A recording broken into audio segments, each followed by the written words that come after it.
Esta es la sesión 4.1 del módulo 5 del canal Electrónica Analógica. El módulo 5 incluye la descripción de los dispositivos semiconductores especialmente diseñados para los sistemas electrónicos de control de potencia.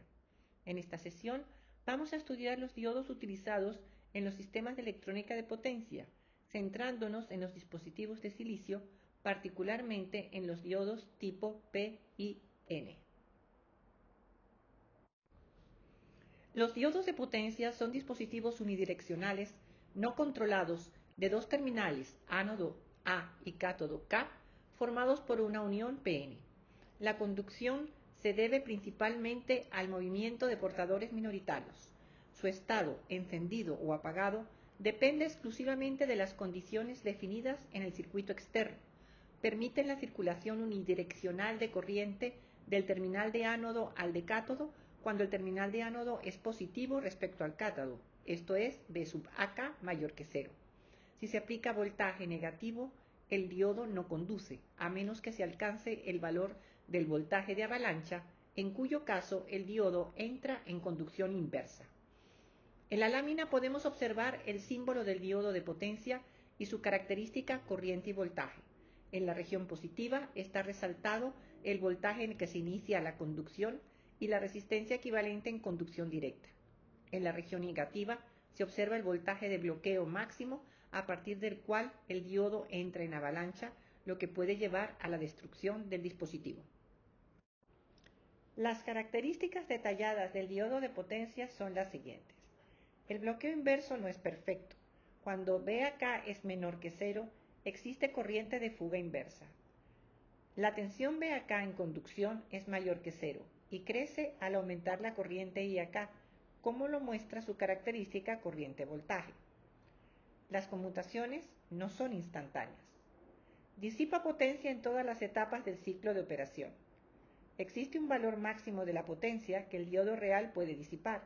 Si se supera, puede sufrir daños hasta ser destruido. Existe un valor máximo IAKM para la corriente directa. Si se supera dicha corriente, la potencia disipada puede superar el valor máximo y el diodo puede sufrir daños irreversibles. Existe una tensión máxima de bloqueo inverso, superada la cual el diodo entra en ruptura inversa y pierde la capacidad de bloquear la corriente inversa. Tanto los tiempos de conmutación como la disipación de potencia que se produce durante las conmutaciones limitan la frecuencia máxima de operación del diodo. Veamos cuál es el parámetro de control de los diodos de potencia. Según la ecuación de Shockley, para los diodos, la corriente IAK de T es igual a I sub S por la función E a la VAK de T sobre NBT menos 1.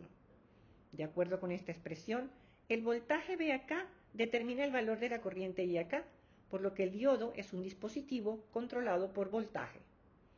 Sin embargo, si el diodo se encuentra en un circuito en el que hay un elemento que mantenga la circulación de la corriente por el diodo, y esto es lo que ocurre cuando en dicho circuito hay una carga inductiva, que es la condición común en los circuitos de electrónica de potencia, esa corriente es la que va a definir la caída de tensión en la juntura del diodo. En este caso, hay que despejar el voltaje en función de la corriente, con lo cual se obtiene la ecuación VAK de T igual a N por Bt por el neperiano de IAK de T sobre IS más 1. Por lo tanto, para estos circuitos, el diodo es un dispositivo controlado por corriente, en el que, por ejemplo, la corriente IAK1 determina el voltaje de conducción entre los terminales del dispositivo VAK1, como vemos en la gráfica inferior, y el diodo solo se apagará cuando dicha corriente llegue a 0. Esta lámina presenta la formulación matemática de la corriente en un circuito con una resistencia, una inductancia y un diodo.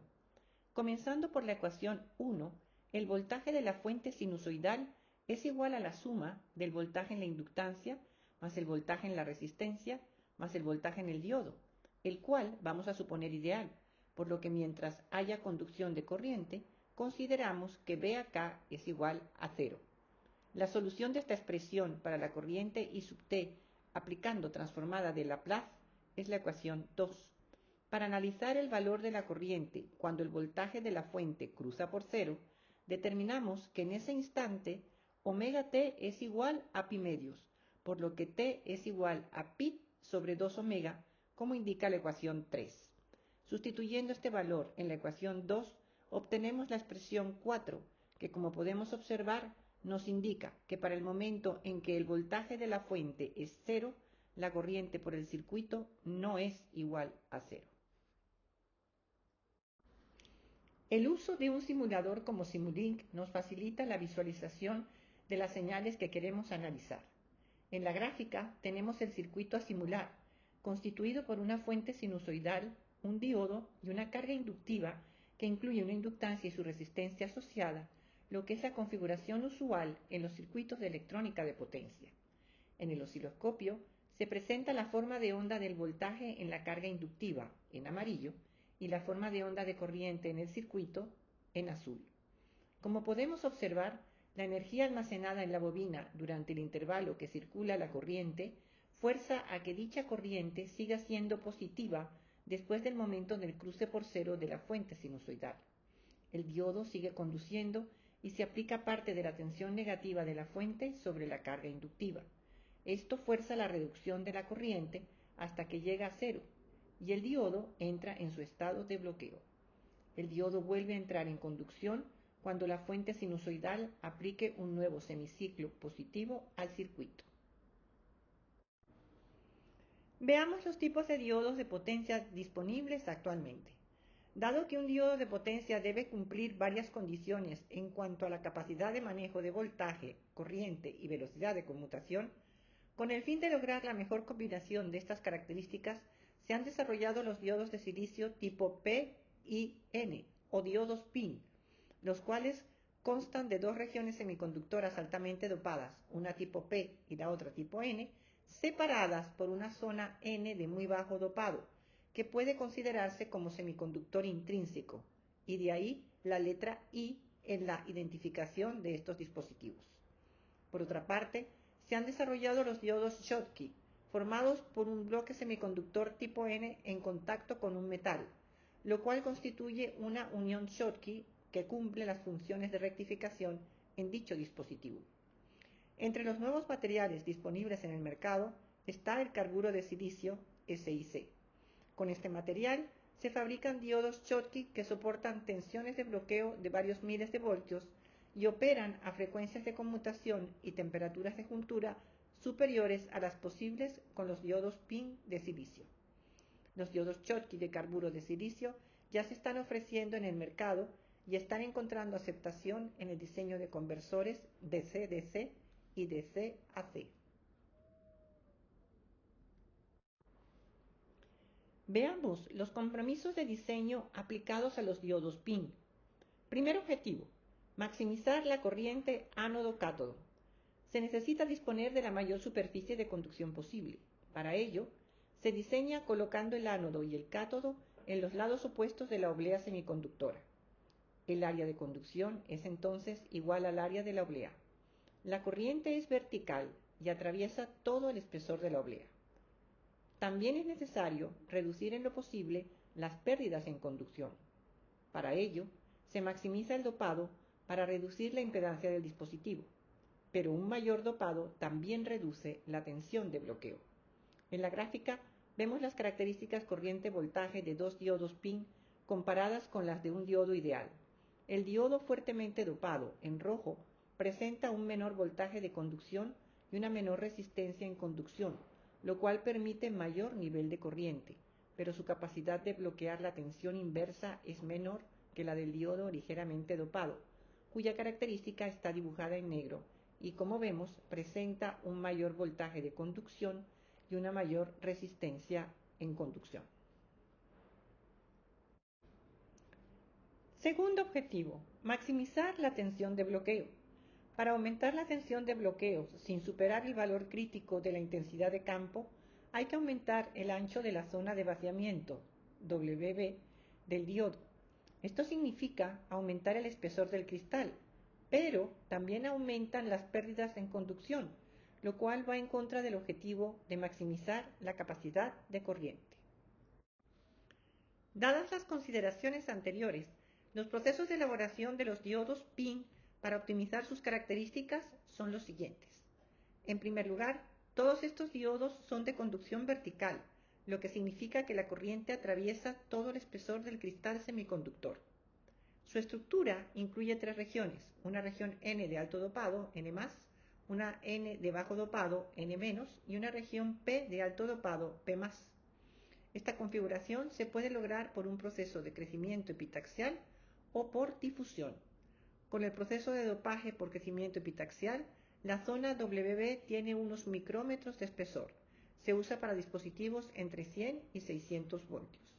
Para tensiones altas, se usa el proceso de dopaje por difusión, que permite obtener dimensiones de WB mucho mayores. Entrando un poco más en detalle sobre los diodos PIN por crecimiento epitaxial, tenemos lo siguiente. Primero, se hace crecer epitaxialmente una capa N- delgada sobre un sustrato N+ altamente dopado y luego se difunde la capa P sobre la N-, como se indica en la figura 1. El grosor de la capa WB de algunos micrómetros de espesor y de la capa P se calculan para definir las características del dispositivo. A la zona N+, de muy alto dopado y baja resistencia, se le asigna el espesor necesario para darle rigidez mecánica al dispositivo sin aumentar las pérdidas de conducción.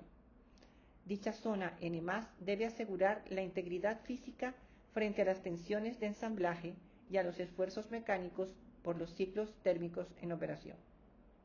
Luego se agrega una capa de óxido de silicio, que es aislante, y las metalizaciones superior e inferior, esto es, las conexiones del terminal de ánodo con la capa P y del terminal de cátodo con la capa N+. La capa P debe estar dopada P+ en el borde para hacer un buen contacto óhmico con el metal. Esta forma de fabricación suele usarse para dispositivos de entre 100 y 600 voltios de bloqueo, aunque algunos fabricantes lo usan hasta los 1200 voltios de bloqueo. La figura 2 presenta el perfil de dopado de un diodo PIN de silicio por crecimiento epitaxial, donde están indicadas las concentraciones de átomos dopantes por metro cúbico para las tres regiones. Por otra parte, como hemos comentado, los diodos PIN por difusión se usan para tensiones de bloqueo altas, superiores a 1200 voltios. Su proceso de fabricación se inicia con un sustrato N-, sobre el cual se difunde en una de las caras la capa P y en la otra cara la capa N+, como se observa en la figura 1, con los espesores necesarios para darle al dispositivo las características requeridas. Luego se agregan las capas de óxido de silicio, que es el aislante, y las metalizaciones correspondientes en los terminales del dispositivo. Como en el caso anterior, la capa P debe estar dopada como P+ en el borde para tener un buen contacto óhmico con el metal, ya que en caso contrario, la juntura metal-semiconductor se comportaría como una unión Schottky. El proceso de fabricación de este tipo de dispositivos es menos costoso. En la figura 2 observamos el perfil de dopado de un diodo PIN elaborado mediante el proceso de difusión. Entre las ventajas de la estructura de tres capas P y N de los diodos de potencia en comparación con la estructura de dos capas PN de los diodos de pequeña señal, tenemos, en polarización inversa, la unión formada por las capas PN-, al estar esta última muy poco dopada, soporta una tensión muy elevada. En polarización directa, la inyección de portadores inunda la capa N-, con el resultado de que desde el punto de vista de la caída en conducción, el conjunto opera como un diodo con muy alto dopaje, reduciendo significativamente la caída de tensión en conducción. En esta lámina observamos la vista lateral y el esquema del cristal de un diodo PIN de alta tensión y corriente, por lo tanto del tipo de difusión.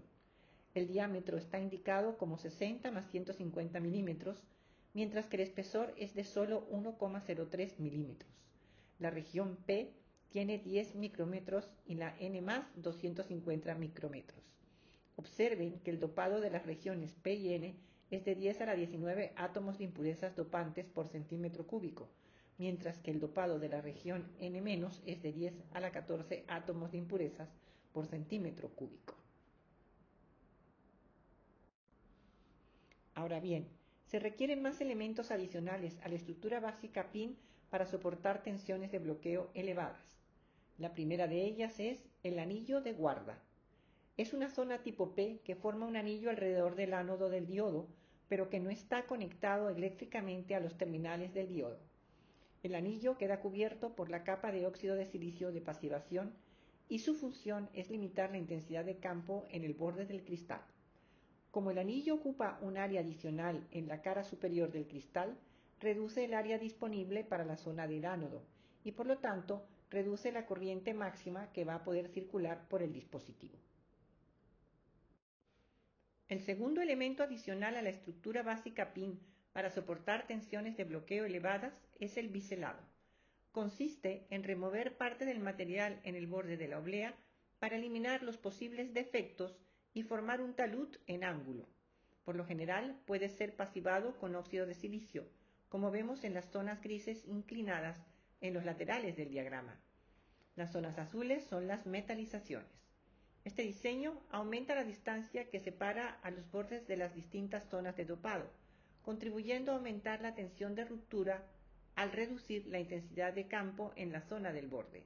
En la lámina podemos observar que la intensidad de campo dada por la diferencia de voltaje B1 menos B2 sobre la distancia D sub A cuando el cristal tiene un borde vertical antes del biselado es mayor que la relación B1 menos B2 sobre la distancia D sub B cuando se ha realizado el biselado. Al igual que el anillo de guarda, el proceso de biselado reduce el área efectiva de la región de ánodo, cuyo tamaño es uno de los factores que definen la capacidad máxima de corriente del diodo. Veamos ahora la operación de la estructura PIN, comenzando por el estado de bloqueo, presentado en la figura 1. En este estado, la corriente IAK, representada en rojo, es igual a 0, y el voltaje BAK, representado en verde, tiene valores negativos, y posiblemente se está reduciendo su magnitud para aproximarse a 0, instante en el que dará inicio el proceso de conducción del diodo cuando BAK pase a positivo. Este punto está identificado como T igual a 0 en la gráfica de las formas de onda de la figura 2. En el diodo PIN, la zona N- constituye básicamente la región de vaciamiento. Durante el estado de bloqueo, la tensión inversa está soportada por esta zona de vaciamiento. Al momento del diseño del dispositivo, el espesor mínimo de la zona N- queda definido por el voltaje de bloqueo deseado y la máxima intensidad de campo considerada, usualmente unos 200.000 voltios por metro. La carga eléctrica está almacenada en la capacidad equivalente de la región de vaciamiento. Los portadores se encuentran fuera de la región de vaciamiento, como se observa en la figura 1. Para que comience la conducción, se aplica tensión positiva entre ánodo y cátodo. Hay inyección de portadores tipo P en la región N- a través de la juntura Pn-, como se indica en la figura 1. La corriente comienza a crecer como observamos en el trazo rojo de la figura 2. En dicha figura, el eje vertical está calibrado en porcentaje y aplica tanto para BAK como para IAK. El valor de la corriente IAK y su DI/dt quedan determinados por la tensión y la impedancia del circuito externo. La corriente IAK suministra los portadores necesarios para empezar a reducir la resistividad de la región N- e ir acumulando la carga espacial. Por otra parte, la tensión BAK crece inicialmente hasta alcanzar un valor pico, identificado como BFRM, y luego cae hacia el valor en estado estacionario, como vemos en el trazo verde de la figura 2, a medida que se acumula carga espacial en la zona N- y la resistividad efectiva va reduciéndose. Transcurrido el tiempo de encendido, T-on, la corriente ha alcanzado el valor determinado por las condiciones del circuito, IF, y el voltaje se encuentra en el correspondiente valor de conducción, BF, según la característica del diodo. Esta lámina nos muestra la comparación del comportamiento de un diodo de propósito general o estándar, que está operando con señales de línea, y un diodo rápido, que está operando en conmutación con ondas cuadradas a frecuencias en el orden de los kHz, partiendo ambos de un voltaje de bloqueo de menos 400 voltios. Lo primero que observamos es que el pico de sobretensión durante el encendido puede ser muy significativo.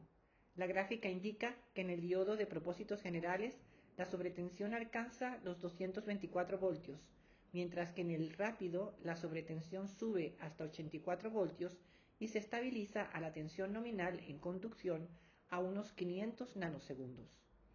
El diodo de propósitos generales aún tiene una tensión no estabilizada del orden de los 20 voltios, unos 650 nanosegundos después de iniciar el proceso de encendido.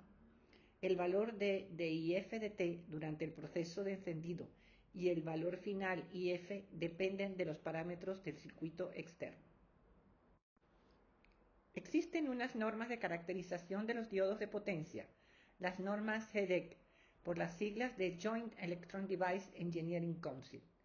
Estas normas especifican los siguientes parámetros: tiempo de subida de la corriente TR, tiempo que transcurre entre el momento en el cual la corriente IAK creciente supera el 10% de su valor final hasta que alcanza el 90% de su valor final. Depende de los parámetros del circuito. Tiempo de recuperación directa del diodo TFR.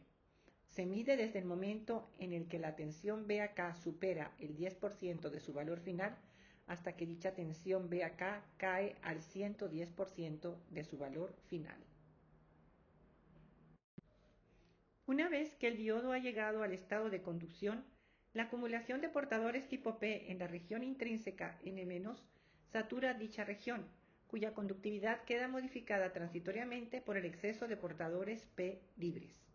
La conductividad efectiva aumenta notablemente y la caída en conducción B sub F es pequeña. La duración del intervalo en conducción está determinada exclusivamente por el circuito externo. Durante el tiempo de conducción, la tensión BAK es función de la corriente IAK mediante la ecuación BAK de T igual a N por BT por el neperiano de IAK de T sobre IS más 1. A continuación, vamos a analizar la conmutación de apagado de los diodos de potencia. El proceso de apagado se inicia con una reducción de la corriente externa, usualmente producida por un cambio en la polaridad del voltaje en el circuito externo. El dI/K de T de esta reducción está definido por el circuito externo.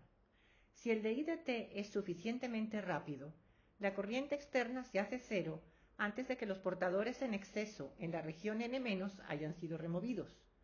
Y este es uno de los problemas del proceso de apagado de los diodos de potencia. Mientras existan portadores en exceso en esta región, el diodo permanece en conducción y la salida de este exceso de portadores se manifiesta como una corriente inversa, recovery current en inglés, cuya magnitud va creciendo hasta un valor pico a medida que el proceso se acelera.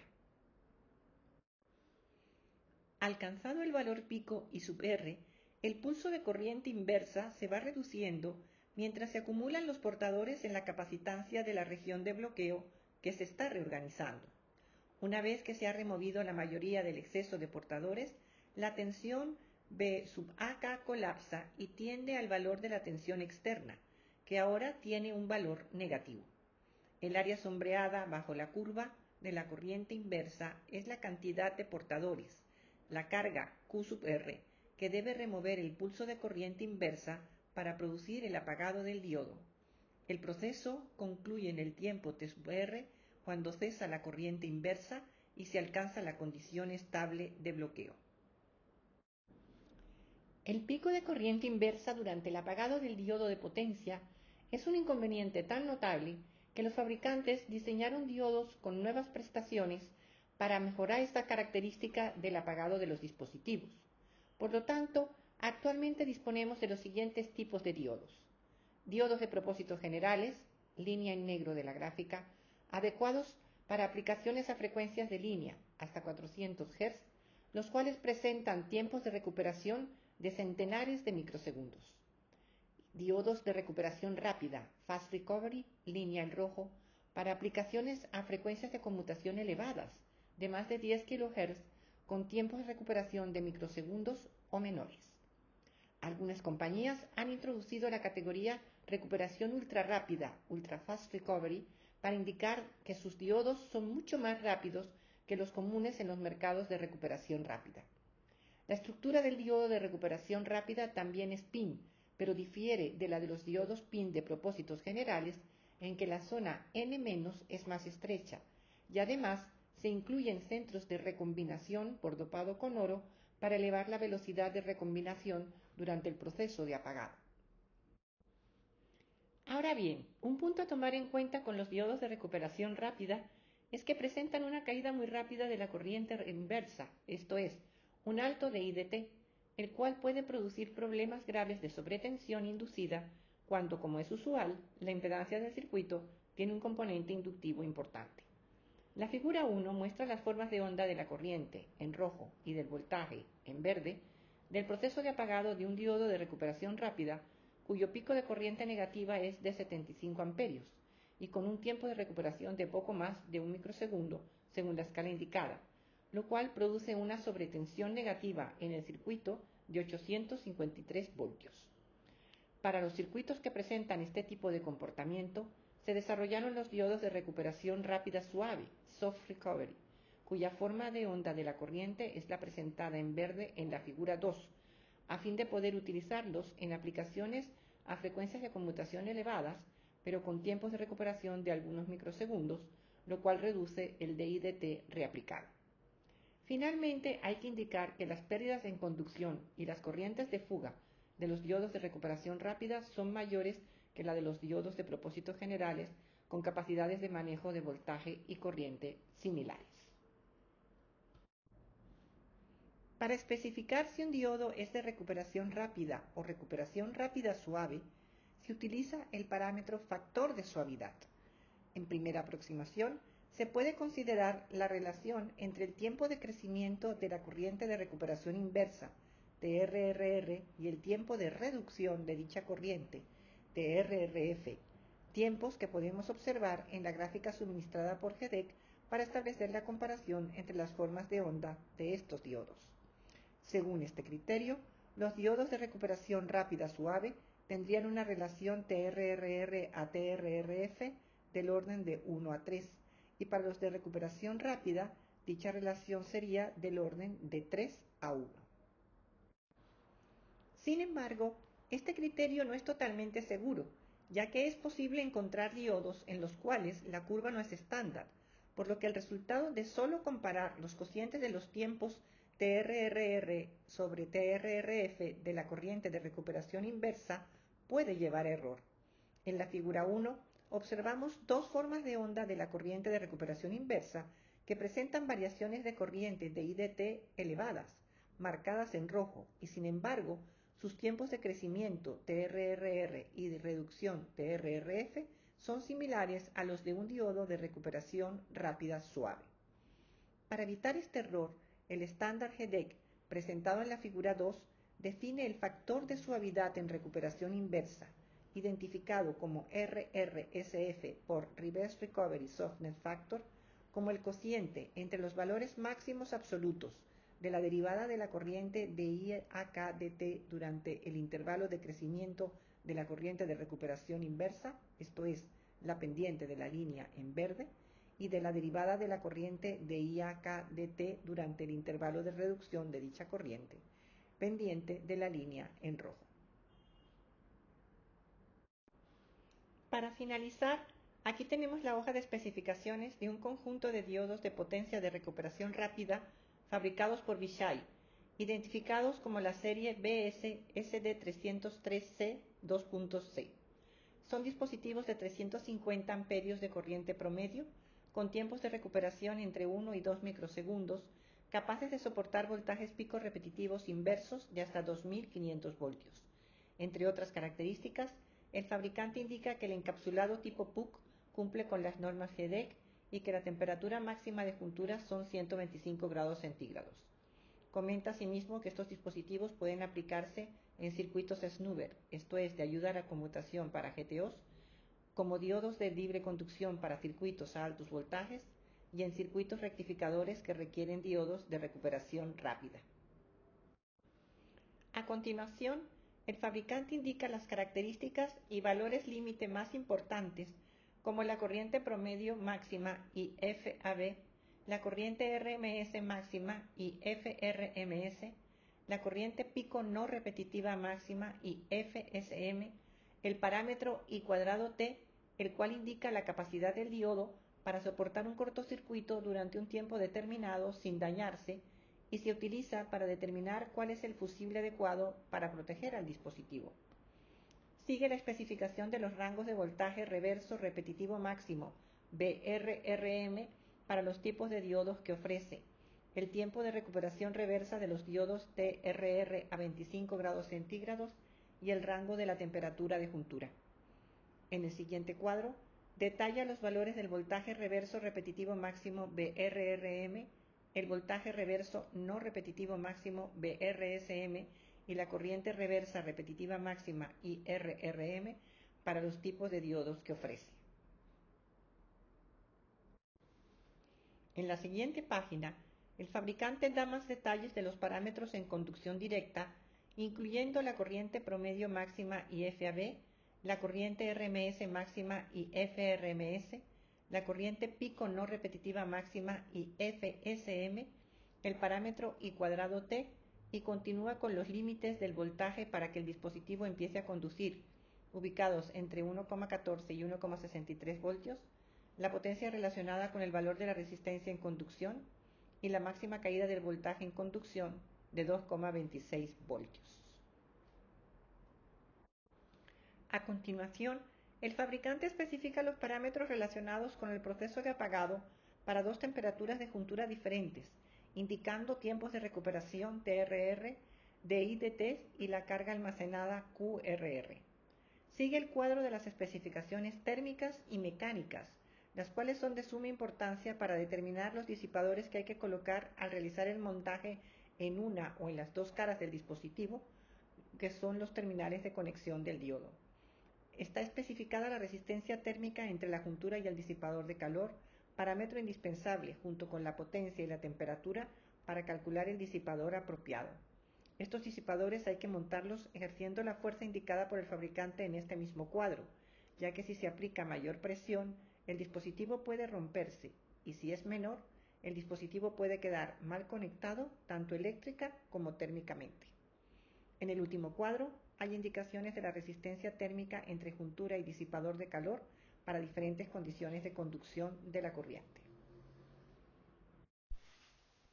En esta sesión hemos analizado uno de los tipos de diodos más utilizados en los sistemas de electrónica de potencia, el diodo de silicio tipo PIN, el cual recibe este nombre porque entre las dos regiones de ánodo y cátodo altamente dopadas con portadores, aceptores y donantes respectivamente, hay una región N muy ligeramente dopada que puede considerarse prácticamente como intrínseca, la cual es fundamental para determinar las características de cada diodo en particular, como su voltaje de bloqueo cuando está polarizado en inverso. Hemos determinado que en los circuitos con diodos de potencia y cargas inductivas, el parámetro de control para que los diodos conmuten del estado de conducción al estado de bloqueo y viceversa es la corriente que circula por el circuito. Hemos analizado los compromisos de diseño para obtener los parámetros deseados en los diodos PIN y detallado los procesos de elaboración de los diodos PIN, el crecimiento epitaxial mediante el cual la zona WB tiene unos micrómetros de espesor y permite diseñar dispositivos entre 100 y 600 voltios, y el proceso de difusión, que se utiliza para diseñar dispositivos de tensiones más altas, ya que permite obtener dimensiones de WB mucho mayores. También se aplican dos técnicas adicionales para mejorar el desempeño del dispositivo, el anillo de guarda y el biselado. Hemos estudiado el comportamiento del dispositivo en sus 4 etapas de operación: estado de bloqueo, conmutación de encendido, periodo de conducción y conmutación de apagado, haciendo énfasis en la corriente de recuperación inversa que circula en esta última etapa, característica que lleva al diseño de 3 tipos de diodos de potencia con respecto a este aspecto: los diodos de propósito generales, los de recuperación rápida y los de recuperación rápida suave. Y finalmente hemos revisado las características dadas por el fabricante para una familia de diodos de alta corriente y altos voltajes de bloqueo.